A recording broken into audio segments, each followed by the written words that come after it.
Hey guys, I wanted to put a video out real quick. Get a lot of messages, people asking me a couple things. So I think it'd be easier if I can show you guys, at least, people who haven't done this, a time and chain job before. Maybe you've done the time and chain job and now your car's running like crap. You're having maybe a code or maybe it's just sluggish.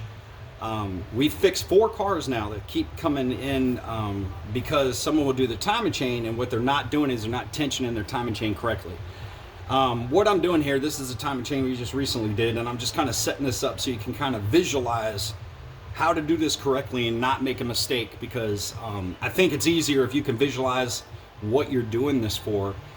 Sometimes just following step 1 through 10 is a little difficult for some of us, and better if you know what you're doing and you can visualize why you're doing it and make sure you do it right and you understand how important that step is. This is what we keep seeing. Now, this is a set up to show you, basically your vanos, your exhaust, your crankshaft gear here. And what I'm showing you here is that what we see happen is the reason you tension in this timing chain, or let's say you don't tension the timing chain. The slack on this side is what's going to cause you issues. And what we see a lot of times is someone will put this thing in, they're all excited, they got their, they got the whole cartridge in. They finally got it, they're happy, they're excited, and they start cranking down all these bolts.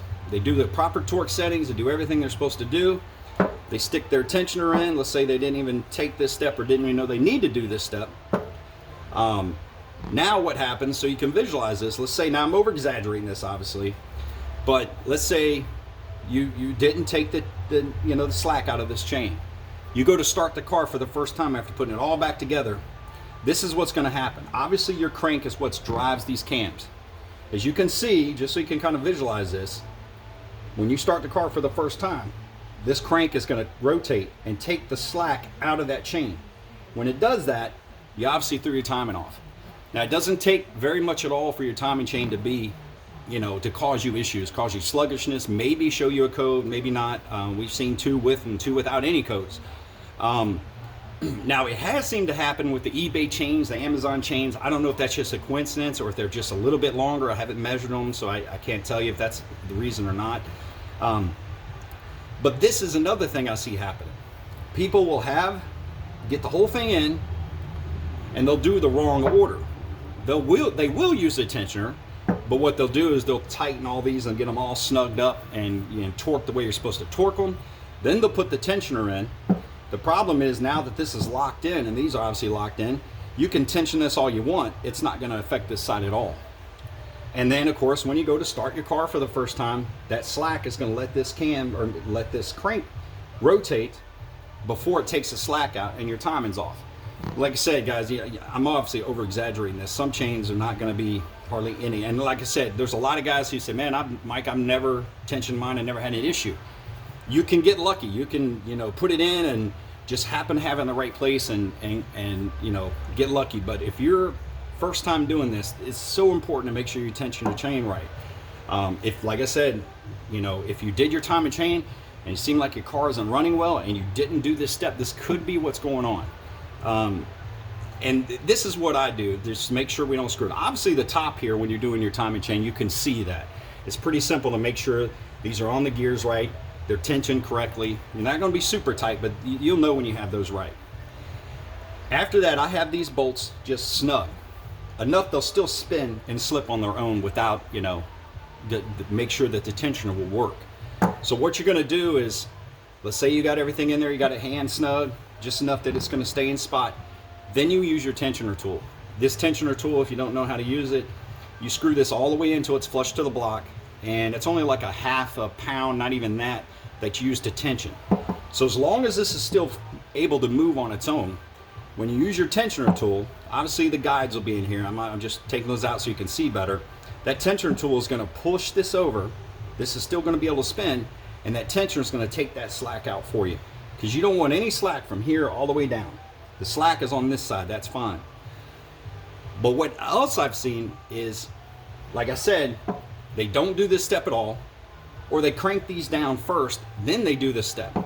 Now, there's a lot of great videos out there how to work on your Mini Coopers. It's one of the best things about owning a Mini Cooper, is pretty much a video for everything. But unfortunately, there's a lot of videos I've seen that completely miss this step.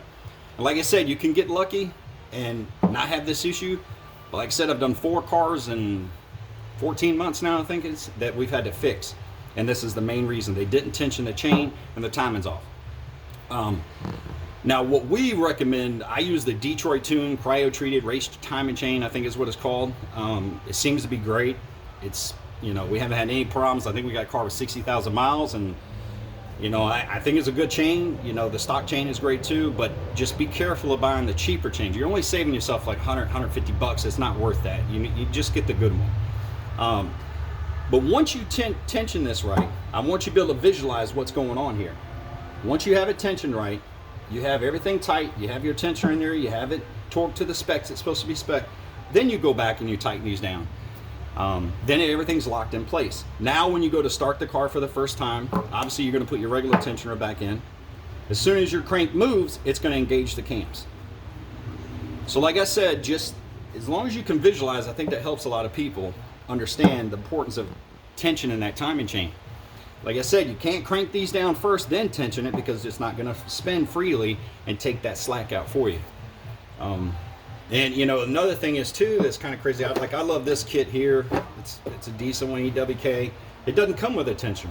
It's kind of, I don't know if they have some that do now, but we obviously have a couple of different tensioner tools we use. But that is probably the most important part of this job. And like I said, you can get lucky. I know a lot of guys who've never used a tensioner and it's been fine. But like I said, it's not worth the risk. If you don't have this tool, make sure you get it. If you get a kit like mine that doesn't come with it, make sure you get it. It doesn't mean you don't need it because it doesn't come in the kit. Like I said, it's really easy to check when a car comes in and we're having these issues and the timing's off. You know, we lock the cams, we go into the car, we can't get our lock in the crank. You know, we pretty much know it's off. We use a camera, we can see that, you know, it doesn't take much. Like I said, just a little bit lets this thing rotate before it engages the cams, and it's going to throw it off. And that's, you know, obviously going to cause you issues. We've seen some that are really bad. Like I said, though, I haven't, you know, a lot of these chains are pretty close, so it's really hard to get, you know, any slack.